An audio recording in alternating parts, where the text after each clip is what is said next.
at the start, it felt like a lot of the time I was like the bitch of the team. I get it, like they gave me a lot of tasks, and you have to start somewhere, right? You have to start from the bottom. That's fine. But I was getting tasks from like the admin department, and then even one time like from the accounts, and I was like, I don't even know why you're giving me this. I wasn't like, that wasn't in the job description. But it was like, oh, you know, you need to start somewhere. And I was like, that has nothing to do with copywriting, but okay. Hey daar en welkom bij Agency Life, de podcast die creatieve, digitale en andere bureaus helpt om slimmer te werken, hun volledige potentieel te bereiken en beter inzicht te krijgen in hun business. Ik ben Robin, jullie host voor vandaag. De komende paar afleveringen vlieg ik helaas solo, want mijn geweldige co-host Louise is met zwangerschapsverlof. Louise, als je dit hoort, gefeliciteerd, joepie, we missen je en veel succes met het opvoeden van generatie Alpha. Terwijl Louise druk bezig is met de allerkleinste, duiken wij in een generatie die nu al flink van zich laat horen. Gen Z. Hoe veranderen zij de manier waarop bureaus werken? Wat zijn de grootste misverstanden over het samenwerken met Gen Z-talent? En hoe kunnen bureaus intergenerationele samenwerking, wat een woord, beter ondersteunen? Luie kranten schrijven misschien dat die Gen Z'ers allemaal hetzelfde doen en allemaal hetzelfde denken. Dat is volgens ons onwaarschijnlijk. Anderen zouden durven zeggen dat er helemaal geen rode draad is en dat elke Gen Z'er anders is. Ook dat is onwaarschijnlijk. Maar onze gast van vandaag zou ons wijzer moeten maken over het onderwerp. Want Carolyn McMurray begon haar carrière als copywriter op haar 17e en op haar 24e heeft ze al gewerkt met grote klanten als Verizon en Scoro. Ze is absoluut Gen Z, want ze is geboren in het jaar 2000. Neem even de tijd om na te denken over hoe kort geleden dat was en hoe oud jij wel bent. Sta er even uit het raam als dat helpt. Carolyn is ook de oprichter van Word Tonic, een levendige community van meer dan 10.000 Gen Z copywriters, waar leden carrière-tips, inzichten in copywriting, cursussen en advies van toonaangevende experts krijgen. Dat maakt van haar een uitstekende woordvoerder om de wensen, behoeften en twijfels van een hele creatieve generatie te vertegenwoordigen. Welkom bij Agency Life.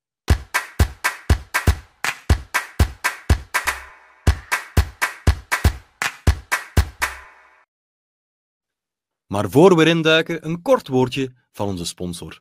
Deze aflevering van Agency Life wordt je namelijk, net als alle andere afleveringen, aangeboden door Teamleader Orbit, de performance software voor agencies die hen helpt groeien. Run je een bureau en snak je naar gestroomlijnd projectbeheer, tijdregistratie, facturering en ga zo maar door? Surf dan naar teamleader.eu/orbit en ontdek hoe Teamleader Orbit jouw bedrijf kan helpen om slimmer te werken. En nu is het tijd voor Carolyn McMurray.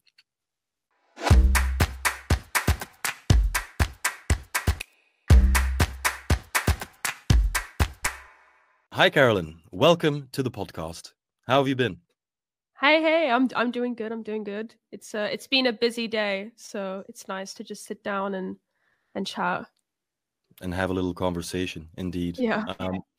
I've been following your LinkedIn posts for a while about Gen Z copywriting, amongst others, and they're always a mix of funny and painfully accurate. So let's use one of your latest posts as a sort of launch pad.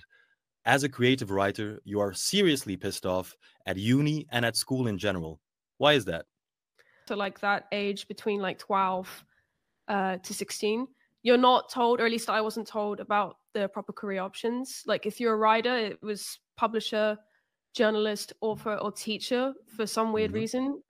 And so I went into life after school thinking, okay, well, I don't know what I'm doing with my life. I have to go to uni because that's like what everyone does. And also my school didn't talk about apprenticeships or like other routes. It was sort of like, you're dumb if you don't go to uni. They didn't say that, but it was like, that's what it felt like. So then I ended up going to study business the first time, and I hated that, so I quit. And then I went back again to study English, and I ended up quitting that as well. I quit because I couldn't afford it. So I have this like, I seem very anti it because I just don't think it's necessary for certain careers like advertising or copywriting, especially if you don't have the money to pay for it. And yeah, and school's not just being clear about like the options out there. Yeah, part of what I got from your post is that the British education system doesn't really set young creatives up for success. Do I have that right? Yeah, that's what I feel, and that's what a lot of people that I've talked to that are also young writers from the UK, like it feels like that, because you're trundled down like the journalism route, and advertising is never really mentioned, so it's kind of weird. Yeah. Is Word Tonic a way for you to fill that void? Yeah, actually, it's one of the reasons I created it, because I was coming across so many other young people that didn't know that copywriting existed or even what it was. I mean, they knew, they would, okay, that's an ad, that's a blog, that's an email, but for some reason, actually connecting the dots and going, that's a career. Like very few of them understood that. So I wanted to create it to spread the word about copywriting, but then also make a slightly easier way in than like £9,000 ad school. Yeah. I also read something in your comments about, well, literally it said, it's created by Gen Z for Gen Z, so the advice and teachings aren't outdated. Is that something you feel as well? Yeah, I mean, I joined other copywriting communities, and a lot of them were like really good. It just didn't feel like I could fit in. And I think it was the outdated thing. Yeah, I think more I meant it in terms of like, as a young person, you can't see yourself in someone's shoes who's like maybe 40 and has like 10 years of experience. Like you can't see the actionable steps to actually getting in their position. Whereas like seeing other young people that are 25, 26 writing for Spotify, it's like it seems more realistic. Like if they can do it, I can too. So it came more from like that. Yeah. Could you explain how Word Tonic works exactly for me? There's a newsletter, but there's also paid courses. What do you guys offer? So it first started off just as a newsletter, and then it transformed into a community as well. So the newsletter is just like open to everyone, and then we have a community that's paid, and within it there's like masterclasses with brands like Google and Lego. We do like challenges as well. So like in March we're doing a challenge of Lego, and then next month with Puma. Do little briefs, and then there's just this big community where we chat with each other and act weird. And we do have a course as well, but that's like separate to everything else. Yeah. So you started at 17 with no degree. How did you land your first assignments? So the first one, like at 17, it was like this local business that I knew. So I was just doing stuff for free, like blogs and stuff and social captions. But I didn't know that it was copywriting. I was just kind of like doing something that I didn't understand. But the real one came like after I decided to quit uni, because then I started seriously trying to like build my freelance stuff up. And the first one was with this like content agency. I'm not gonna lie, the first one was really like not good. It was like £30 per 1,000 words. So I feel like that, yeah. I went through a couple of those, and then eventually a couple months later I got one at like a Dubai agency with a normal day rate, and then things started getting better from there.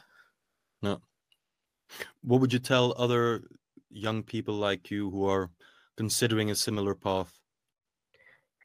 I would say there's a few things. So I think the first thing would be, if you want to do a degree or further education, like really think about it. Like I feel like a lot of people do a degree, especially if you're like doing English degrees. You do it, but you're not 100% sure. And if you're not 100% sure, like just give it a bit of pause, because that's a lot of money. So rethink it. I would also give copywriting like a trial first. You don't know if it's for you.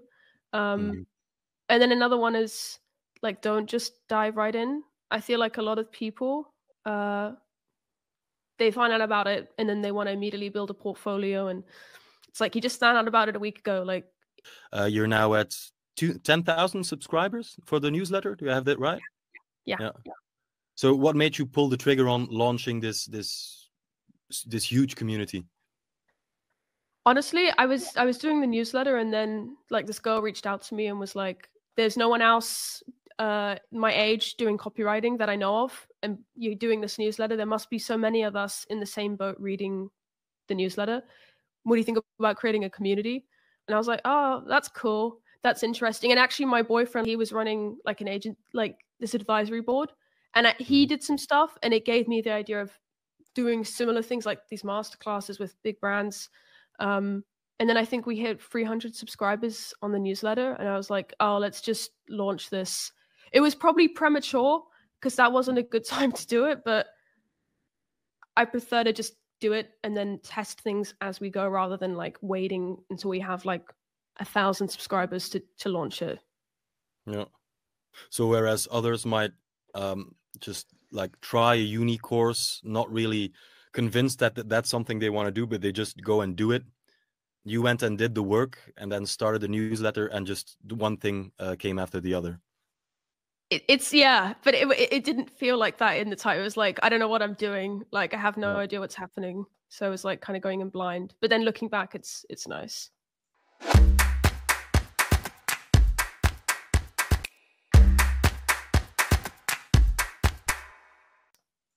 Okay.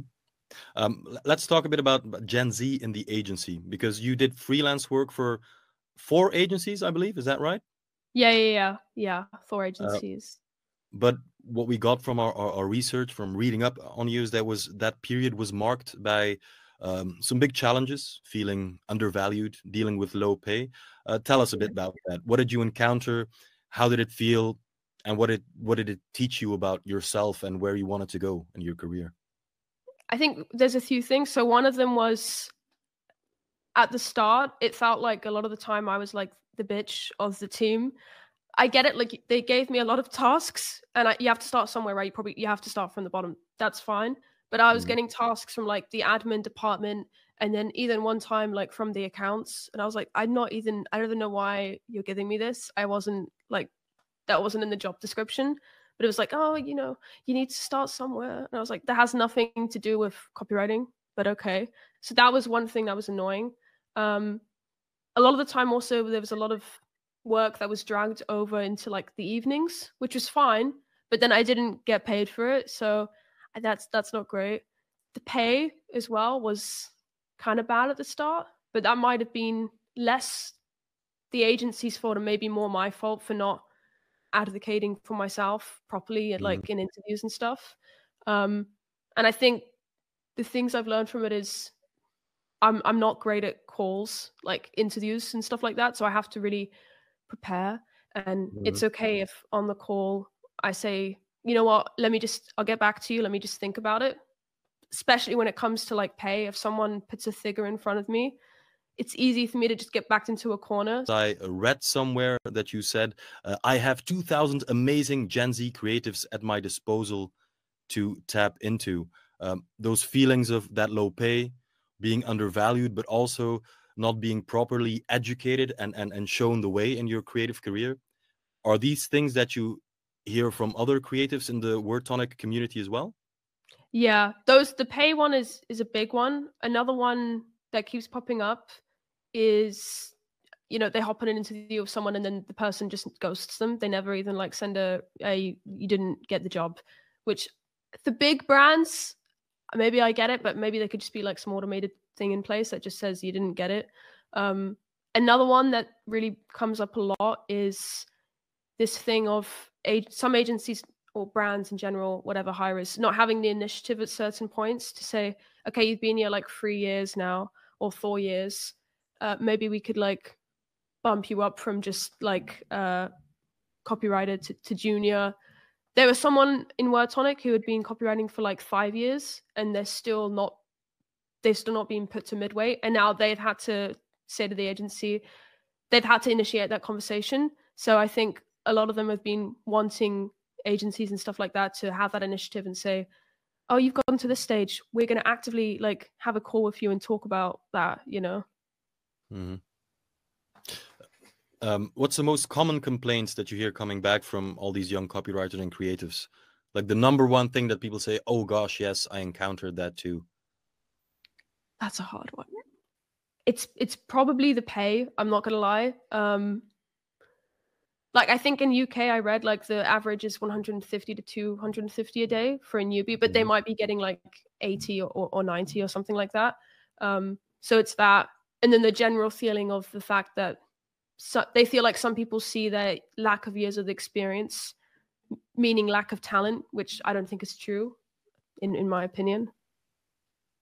The years of experience one might be interesting because it can be a bit of a vicious cycle. You have to have experience to get a job, but you don't have experience, so you don't get the job, so you don't build experience. Right. It's like, how do you get experience when getting experience seems to require having experience? Yeah. I mean, that's why I really love spec work. You know, it's really high. It's still respected in the industry. Like you've got D&AD that do it. You get awards for it. So that's an easy way to like build a portfolio without having experience. That's what you would advise to young budding copywriters: do some work, some original work for free, and see how it lands. Yeah, even like I don't know if the free is the right, like it's more like choosing a brand you really like and then creating something as if you were really writing for them. So then you Yeah, enjoy it. You're not just like working for some brand that's not paying you. At least you're yeah, doing something you love and then you can show it off, kind of thing. yeah. So we talked about the negative feelings or the negative encounters in the early days of your career. But some Word Tonic members have gone on to do to land big copywriting gigs. I see brands like Guess and Bumble and even Spotify, I believe. Yeah, yeah. What are these companies doing differently that makes them attractive to a Gen Z Word Tonic copywriter? I think one of them is a big one, and it seems like normal, but the pay transparency thing. So like being upfront about how much is it, how much are you going to get paid, not like beating around the bush and stuff like that. Just being like, this is it upfront. I think another thing that they've really liked is like learning and development opportunities. Like all of the people that we've connected up so far have had like learning and development budgets from these places to like work in their own writing skills. Some of them put the Word Tonic membership towards that. Others might join other communities or get courses, but it's paid for by the employer. So agencies that actively want their people to like learn new skills in their own time has been really helpful. Yeah, that's at the top of my head. That's the two main things. Yeah. That seems to be a big one, a big recurring issue as well. The talent development in the creative agency scene. You're supposed to know the skill, but there's very little paths to actually getting better besides learning on the job. Do you feel that way as well? Yeah, and I think another thing, there's also this expectation, and this is what I've found, like with agencies and stuff, the ones that I've spoken to, that when I dip into Word Tonic's writers, is that they're like, okay, we want fresh emerging talents, but they need 1 year's experience. And I'm like, but not everyone is, some of them are just graduates, you know?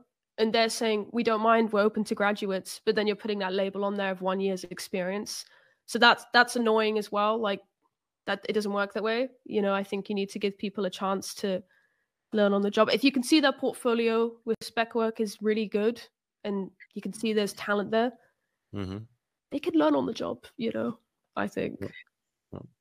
And then when it comes to pay, it's not that these Gen Z copywriters are demanding to be paid in big bags of money, but they need to have some sort of a path visible to them, some sort of a transparency. Yeah, even just Yeah. the progression as well, like knowing they can, you know, it's not just going to stay this rate forever. You're getting paid peanuts now, but there is a path to more on the Yeah. horizon. Yeah, that would be nice. What's the biggest misconception that you notice amongst companies, employers about Gen Z workers? That they don't like putting their cam on and stuff. That seems to be a big thing. It's not true.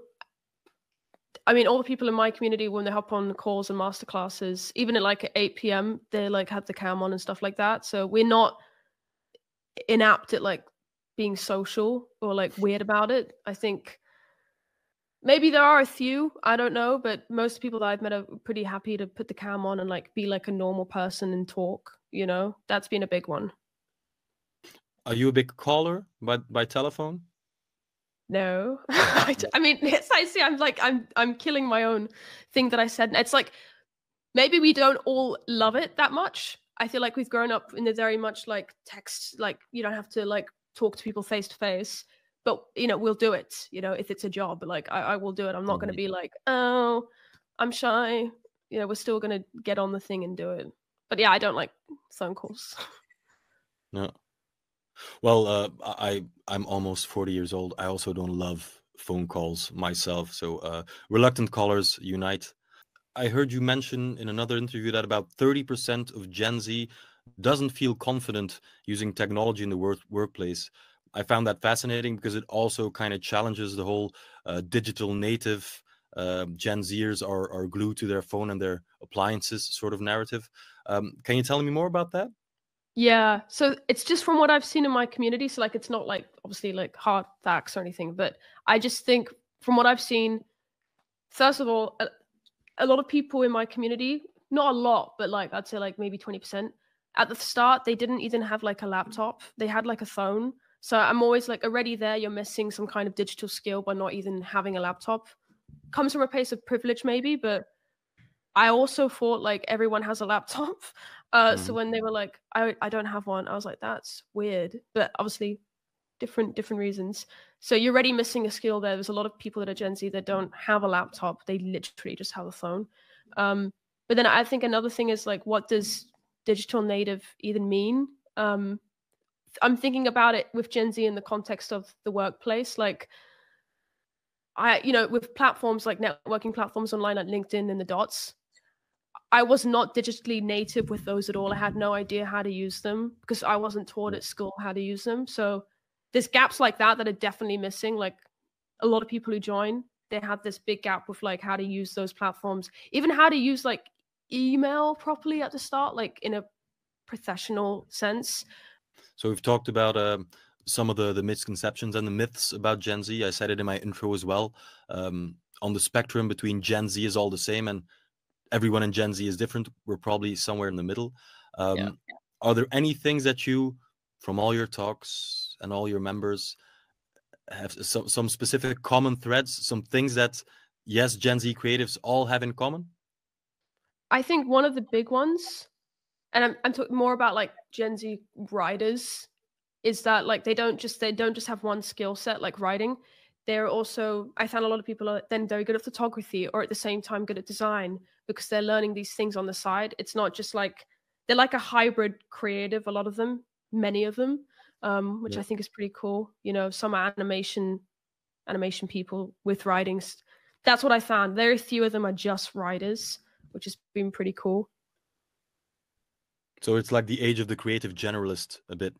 Yeah, they all have like super different skills all in one, which I think makes them more attractive in a way. Yeah.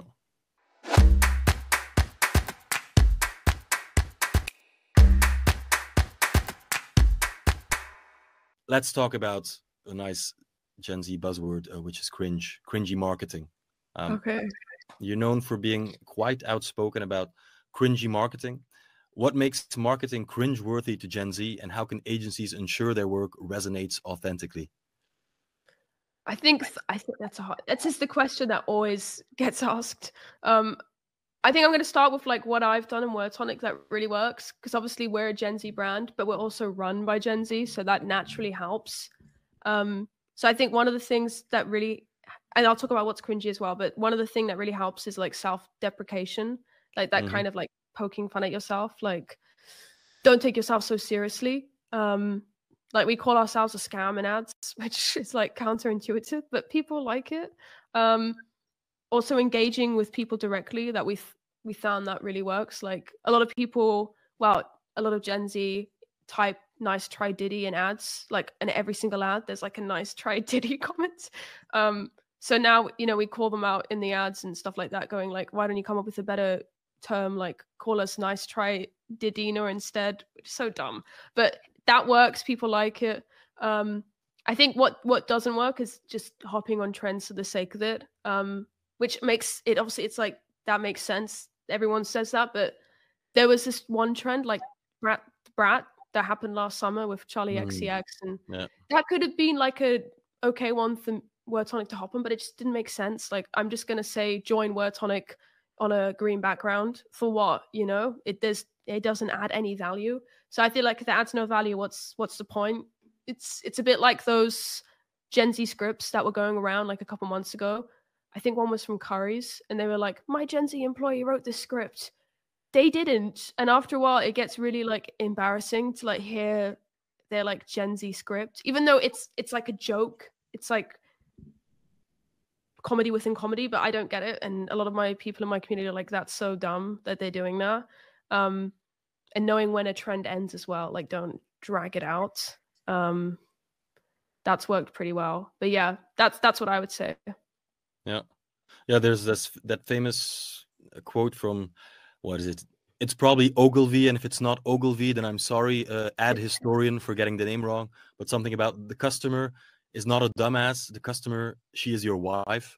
And I get the feeling that brands are indeed a bit too much on that. Oh, this funny video worked. Let's release a branded follow-up 3 weeks after the trend. It's going to be amazing. They're going to love it. Yeah.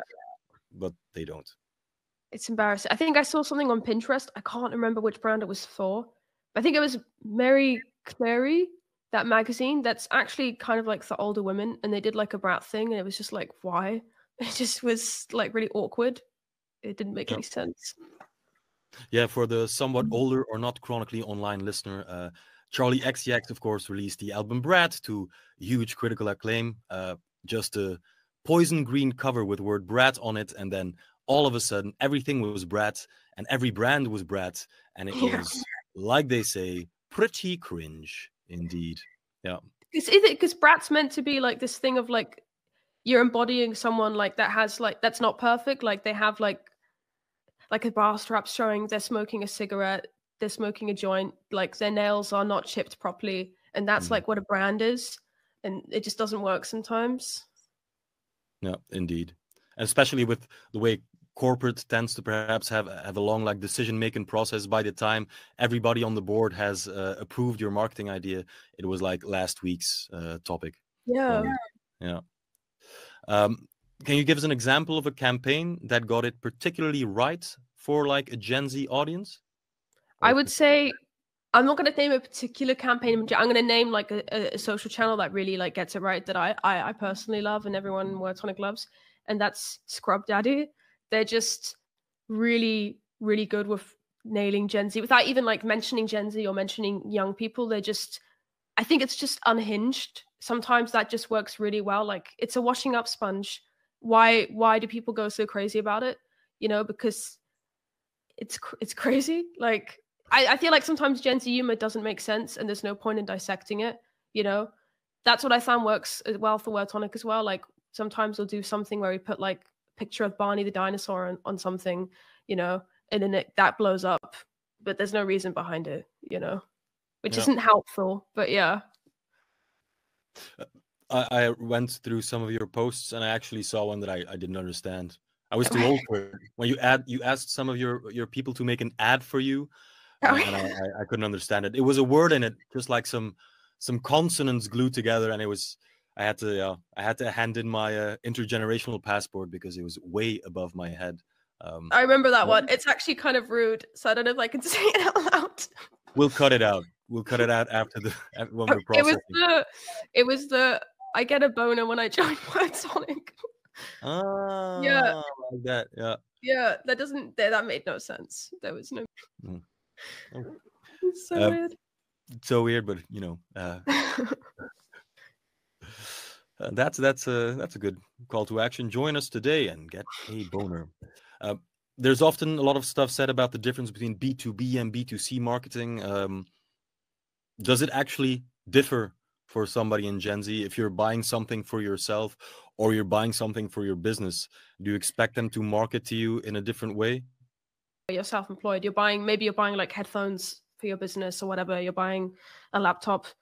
As a Gen Z person, I would prefer it actually if they talk to me in the same way as like Scrub Daddy or Crocs would talk to me, because it's more fun. It's like, yeah, it's a business. I'm buying something for my business, but you know, why does it have to be so boring and dull? And like already, like sometimes being a freelancer or running a business is like shitty. So like, let's make it fun at least. That's what I think. Yeah. We'll talk about like pushback from clients who might not be of your generation a bit later.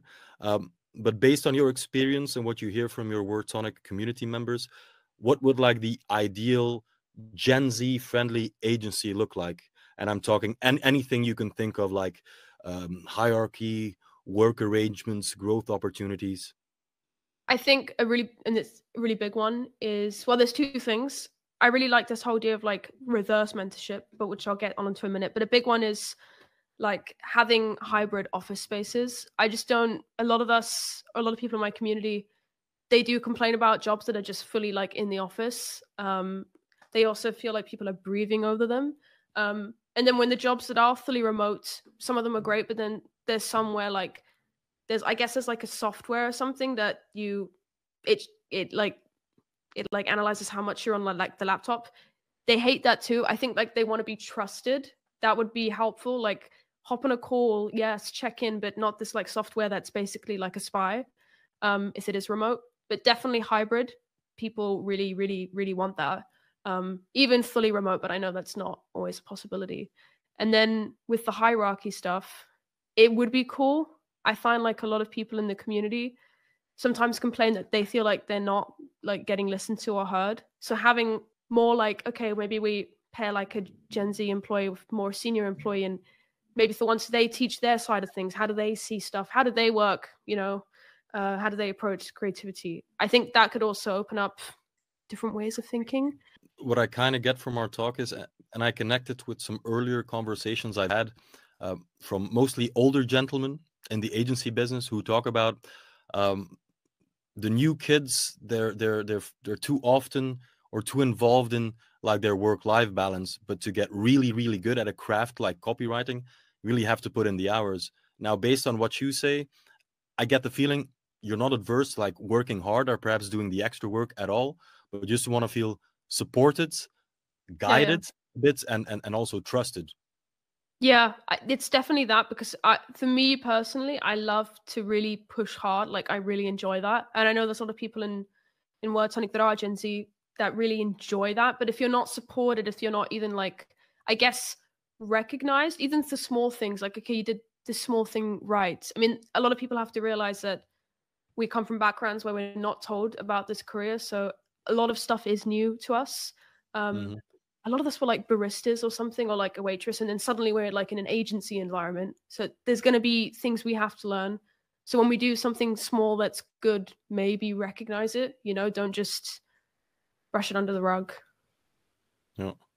How important is mentorship to the careers of Gen Z creatives? Did you feel mentored at all in any step of your career? To be honest, not within like professional working environments, like not.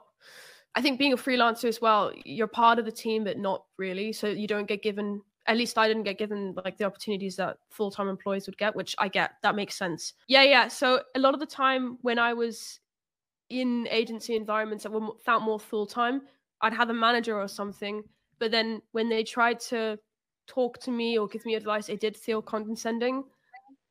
I'm not sure. It felt, because I think a lot of the time they would say, okay, you did this wrong, you know, don't do that again. And I'm like, but I don't think I did that thing wrong. You know, I didn't understand why I did it wrong in the first place. I think the only time I felt really mentored was by myself, like having my own mentor that I found by myself like outside of freelance work. No. Okay. And for agency leaders listening to this podcast, what's the one change they should do immediately to better attract and, of course, retain Gen Z talent? I would say, because a lot of people complain about job hopping, right? Gen Z job hops a lot from place to place. There's a reason for that, I think, a lot of the time. And for me, and from what I've heard from a lot of people, is what I've said before.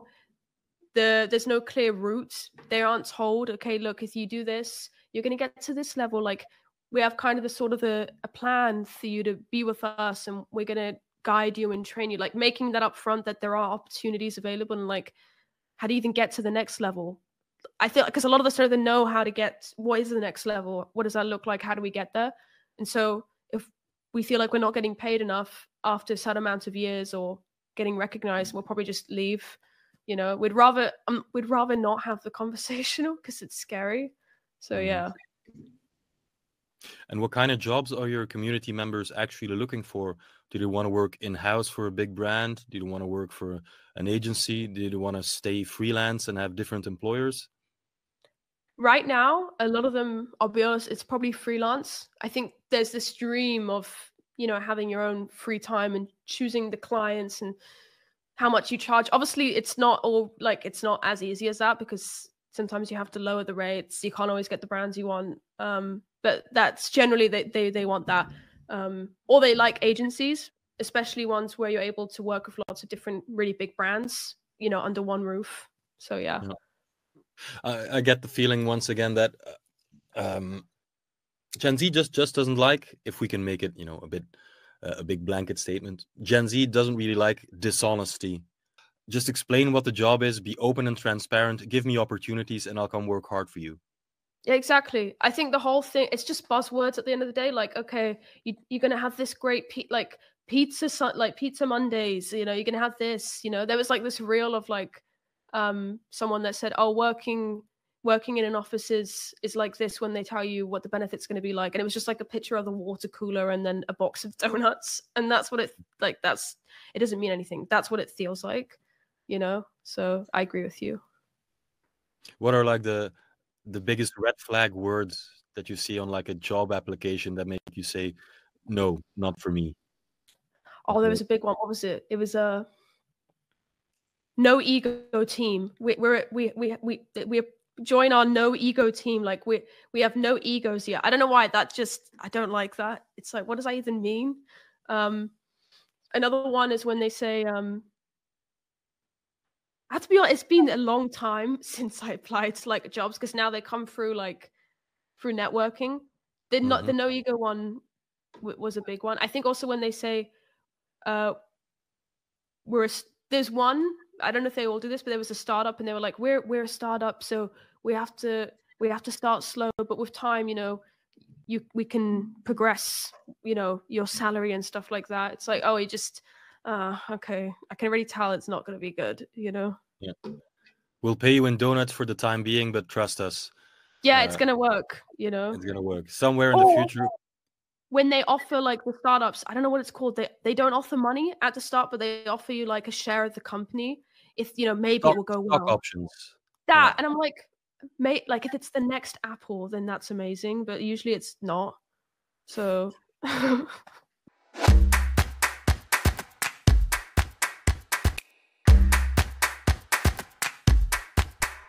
I have to mention your LinkedIn presence. You've built quite a following with your distinctive voice, which some might consider risky in a professional context, and you're not afraid of an F-bomb or a saucy joke or some caps lock here or there.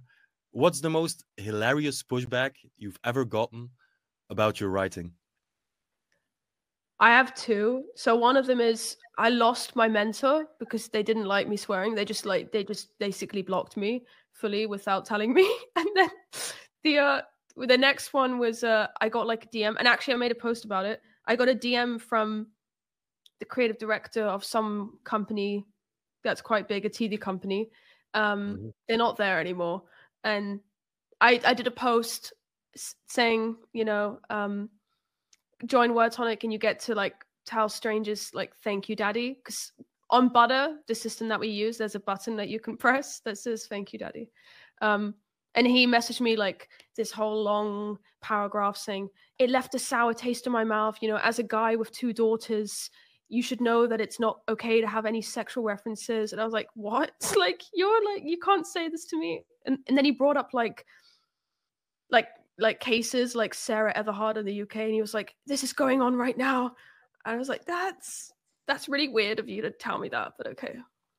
No. That's mansplaining to the maximum effect. Yeah. I think it's a lot easier for me now because I do a lot less copywriting for brands because I actually don't have time anymore. It's mainly just like Word Tonic now. Like I'm writing for Word Tonic, so that's great.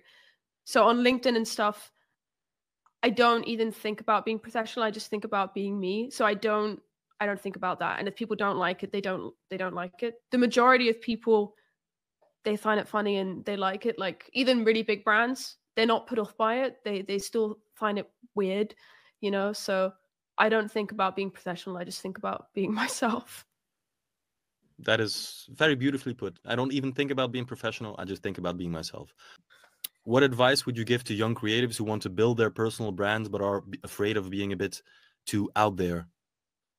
I think it's like I used to say, oh, just be yourself and stuff like that. And, if you want to swear, swear. But I know that when you're creative, it's different for me, obviously, because I am this Word Tonic brand. It's fine. I can do this. I'm already like in a good position. But I feel like when you're starting out, there is a balance. So I would say there's a lot of talk on LinkedIn when I look at people's profiles that are young.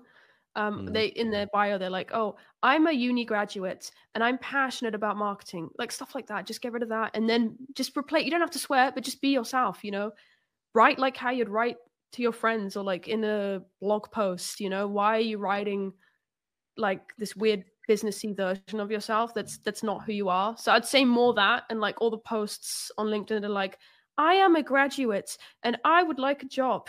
It's like, okay, well, get creative with it then, like don't talk like that. Like don't say you're a writer, at least show it, So is there perhaps a parallel to be drawn here? Just like you don't write bland copy for your employer, you also don't want to present yourself in a bland way. Do I get that right? Yeah. I think so, because I don't know, if you're writing these like bios of yourself saying, I am a good writer and, I can do this, you're not even showing that you're a good writer, you're just saying it. So how do I know that you're a good writer? I don't care that you have like 3 years of experience. If I can't see it, in your profile or the way that you present yourself, I would think twice about hiring someone. Like I just hired someone now. It's my first employee, and I wouldn't have hired them if they had if they were talking like that, like super bland everywhere. Because it's like, what are you going to write? You just sound like AI, So no. But do you get the impression that brands are waking up to this? That they won't hire just the bland copywriters or the people with the bland style? That they're open to being creative and a bit out there?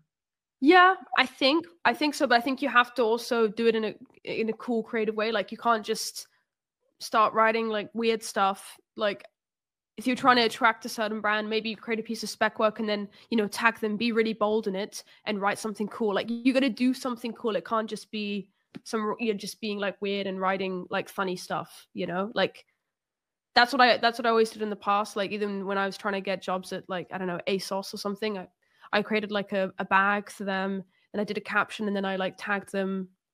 So yeah, like doing it in a cool way to grab their attention. Yeah. I really enjoyed this talk, Carolyn. Thanks for being with us today. Before we wrap up, where can our listeners find Word Tonic or follow your work in general? I would probably say Instagram at the Word Tonic. It's where you see the most weird stuff. Yeah, but also you guys are on LinkedIn and other media as well, I guess. Yeah, so for the boomers that really want to go on LinkedIn. Okay, Carolyn, just Word Tonic and then Carolyn McMurray. Like you'll find me there.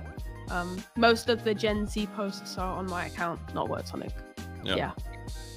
So if you want to join the Word Tonic community, if you want to see Carolyn and Word Tonic's somewhat out there brands, if you want to learn about what makes Gen Z, what are these Gen Z copywriters tick, or just generally deep dive into what we've been talking about, go to Instagram, go to LinkedIn, and that's where you'll find everything.